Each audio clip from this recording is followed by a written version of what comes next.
She looked right at me. Not the baby, not her son, me. And then she said it. That baby can't be our blood. The room went quiet. You could hear the beeping from the IV pump, the distant sound of a baby crying in another room. My arms tightened around Luna. Caleb turned to me, blinking like he'd just woken up inside someone else's life. I could see the confusion crawling across his face, like he was trying to make sense of something that didn't need explaining. But me? I just smiled. Not the kind of smile that says, I'm okay. No. The kind that says, I see exactly what you're doing, and I'm not playing into it this time. Because what she didn't know, what no one in that room knew, was that I'd already taken steps. I already knew the truth. And it wasn't the kind she was expecting. Then the door opened, and Anne walked the doctor, holding a manila folder, test results inside. And he said, actually, there's something you need to know. When Caleb and I first met, we were just two broke students sharing a library table at the University of Michigan. He had this nervous energy, always drumming his fingers on the desk, like his thoughts moved too fast for his mouth to catch up. I was the opposite. Observant, cautious, the kind of person who sits in silence until something important needs to be said. Maybe that's why we worked. He made me laugh. I helped him slow down. We balanced each other. After graduation, we moved to Chicago, got married in a tiny courthouse ceremony with my dad and my younger sister standing beside us. Caleb's parents didn't come. Vivian said it was too rushed, and that a real wedding should wait until the Monroes could plan it properly. But we didn't wait. Love doesn't always wait. I'd be lying if I said her disapproval didn't sting. She never yelled, never called me names. No, Vivian's weapon of choice was silence. Cold, calculated silence. And when she did speak, it was always loaded. Are you sure this is the best you can do, Caleb? Or, she seems emotional. Isn't stability important in a marriage? Still, we tried. Every holiday, every birthday, we invited her. Sometimes she showed up, sometimes she didn't. Caleb always said, she'll come around. I wanted to believe that. When we started trying for a baby, it felt like a fresh chapter. We were hopeful, maybe even naive, but then came the first miscarriage, and the second. The doctors told me I had endometriosis and that getting pregnant would be difficult. Every month became a waiting game, and every negative test felt like a personal failure. Like my body was betraying me over and over again. Vivian's sympathy was limited. Maybe it's just not meant to be, she told Caleb once. Not me. She never said it to my face. My dad, Ronald, tried to be there for me. He's this steady, quiet man, a retired mail carrier who raised my sister and me after our mom passed. He doesn't say much, but when he does, it matters. He called me every Sunday just to check in. My sister June, who's in nursing school in Texas, would text me memes and thinking of you selfies at 3 a.m. Sometimes I cried reading them. Then, just when we'd started considering adoption, it happened. I was late. I didn't even take a test right away because I couldn't bear another disappointment. But then I did, and it was positive. I showed Caleb the test while we were brushing our teeth. He looked at it, then at me, and dropped his toothbrush in the sink. We laughed and cried with toothpaste still on our mouths. The pregnancy wasn't easy. I had horrible morning sickness, nerve pain, and near-constant anxiety. Every ultrasound felt like a tightrope walk, but each time the heartbeat was there, strong, defiant. Like she was telling the world, I'm coming. Deal with it. Vivian didn't say much. No gifts, no congratulations, just a single phone call where she said, let me know when you find out the gender. That was it. I gave birth to Luna after 17 hours of labor. She came out red-faced and squirmy, with a full head of black hair and the biggest hazel eyes I'd ever seen. The nurses handed her to me, and in that moment, nothing else mattered. Not my fears, not Vivian, just her. She looked up at me like she already knew I was her safe place. Caleb cried harder than I did. He kept whispering, she's perfect, you did it, babe. The next day, our room was full. Flowers, balloons, nurses checking in, my dad on FaceTime, June crying from hundreds of miles away. Even Vivian showed up, dressed in beige from head to toe, not a hair out of place. She walked in, looked at me briefly, then straight at Luna in my arms, and that's when I saw it. That flicker in her eyes, doubt, judgment. Like Luna was a puzzle that didn't fit her idea of the Monroe family. She didn't say anything at first, she just kept staring. Something about that moment made the hairs on my arms stand up. I handed Luna to Caleb and leaned back. Vivian stepped closer, her arms folded, and that's when she said it. "This baby can't be our blood." When she said it, "This baby can't be our blood," it was like someone cracked a window in the room and all the warmth got sucked out. No one moved.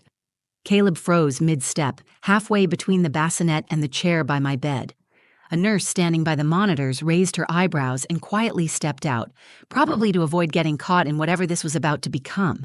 I looked at Vivian. She wasn't angry. That would have been easier. She was calm, cold, like she'd just stated a fact. Caleb finally spoke hesitantly. "Mom, what are you talking about?" She took a step closer to him, lowering her voice slightly. "Look at her, Caleb. Just look at her. She doesn't look anything like you, or me, or anyone in this family. Hazel eyes, olive skin. She's not a Monroe. I don't know whose child this is, but she's not ours." I sat there, stunned. Not because she questioned the baby's appearance. I had expected some sort of comment from her.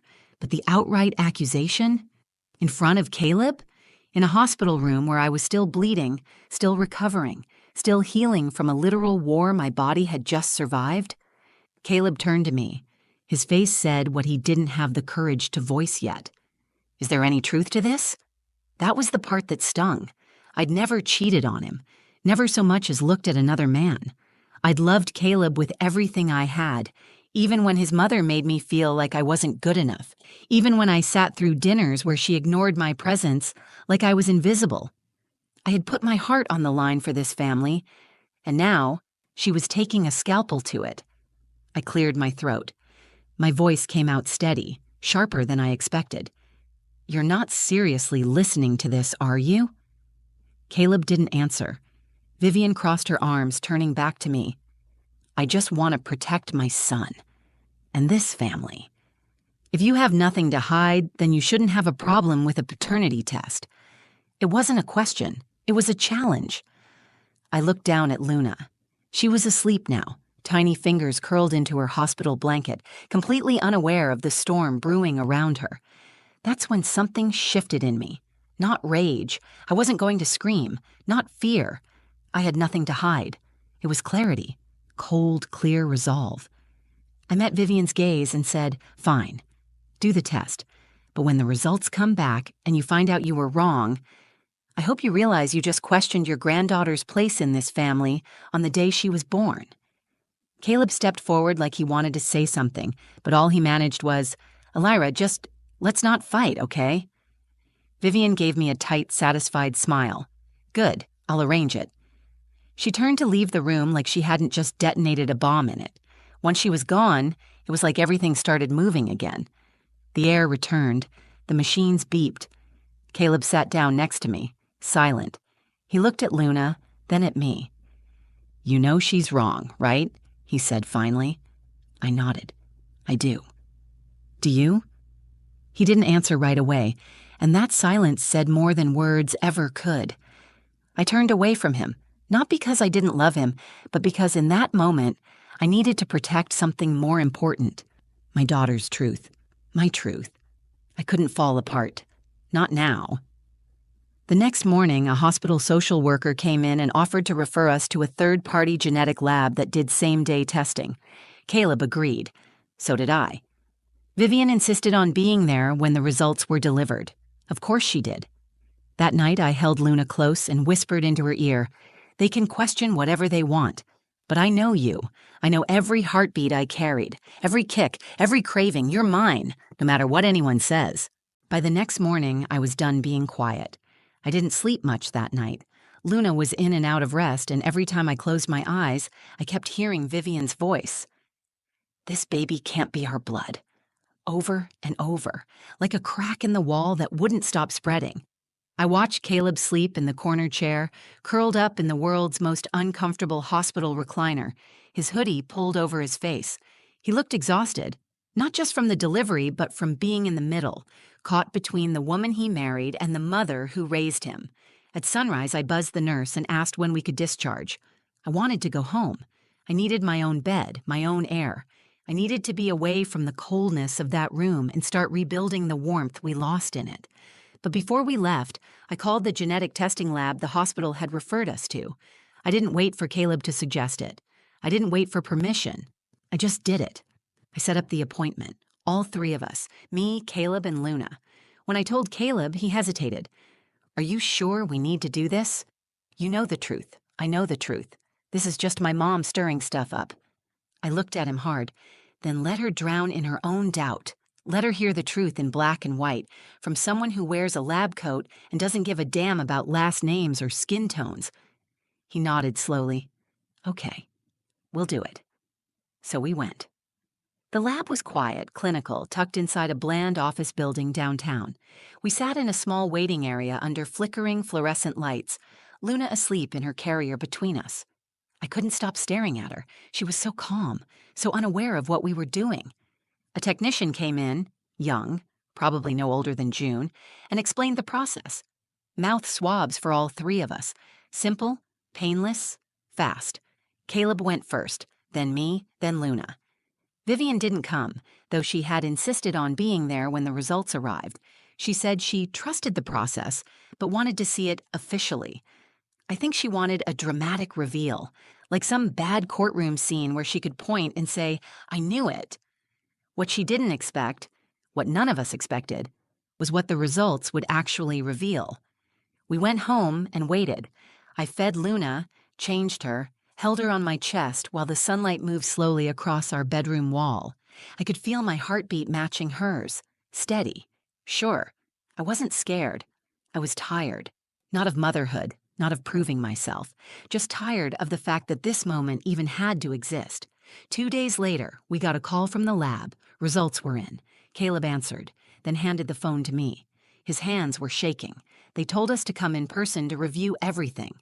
"There's a secondary finding we need to explain in person," the woman said. "Secondary finding?" I felt something tighten in my chest, but I nodded. "Okay, we'll be there."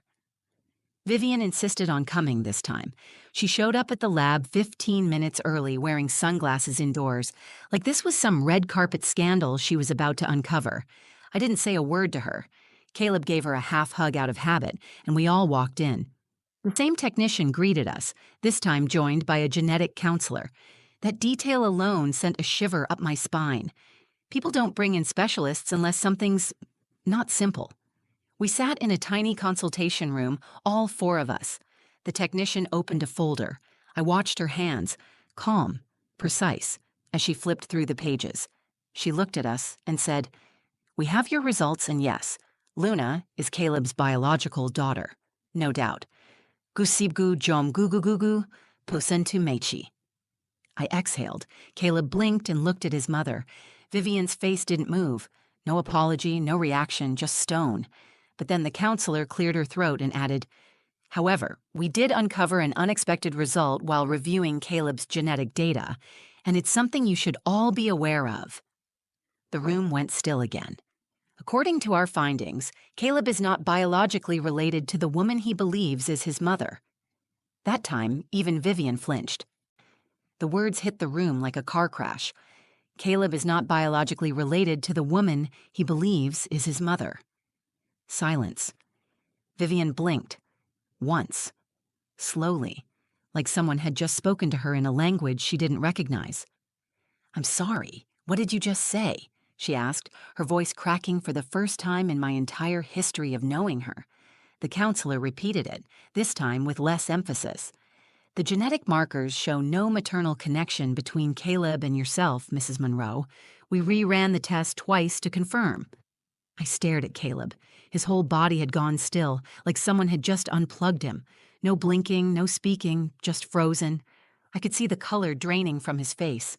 That can't be right," Vivian said, her voice tightening. "There must be a mistake. I was there when he was born. I remember holding him." The counselor nodded gently. "I understand how shocking this must be, but the science is very clear. Caleb and Elira's daughter, Luna, are genetically matched as father and daughter, but the maternal comparison between you and Caleb, there's no match." Vivian looked like the ground beneath her had shifted. For once, she wasn't in control of the conversation. "So you're saying I'm not his mother?" The counselor took a breath. "We're not saying you didn't raise him. We're saying you didn't give birth to him." Caleb finally spoke, his voice hoarse. "Then who did?" No one answered, because no one in that room knew. The counselor explained it was possible Caleb was switched at birth. It's rare, but it happens. Maybe it was a clerical mistake, maybe something else. They couldn't confirm the exact circumstances. They only knew what the test said. I looked at Vivian, and for the first time, I didn't see arrogance. I saw confusion, grief, maybe even fear, and it hit me. This wasn't just a twist in my story. It was a fracture in hers. "All this time," Caleb muttered, staring at the floor, "you raised me, and I'm not even your—" Vivian stood up suddenly. "Don't you dare finish that sentence. I don't care what that paper says. I am your mother. I raised you. I loved you. I held you through chickenpox and soccer injuries and heartbreaks. I gave you my life." Her voice cracked at the end. Caleb looked up at her, tears in his eyes. "Then why did you try to tear mine apart?" Vivian said nothing, and I finally spoke. "Luna is yours whether you like it or not. Not because of DNA, but because she's a part of your son, and because she was born into this family, the one we've tried to build despite everything." I turned to the counselor. "Are we done here?" She nodded. "We'll provide written copies of the results. If you'd like to be referred to a legal team or therapist, we can—" "We're done," Caleb said quietly. We left the lab with Luna tucked in my arms, sleeping peacefully as if none of this ever touched her. Caleb didn't say a word on the car ride home. He just stared out the window, holding the test papers in his lap. Vivian didn't ride with us. She walked to her car alone. For once she didn't speak, didn't throw out one last word to make herself feel bigger. She just looked at Caleb and whispered, "I didn't know." And for the first time in years, I believed her. When we got home, Caleb went into the nursery and sat by Luna's crib.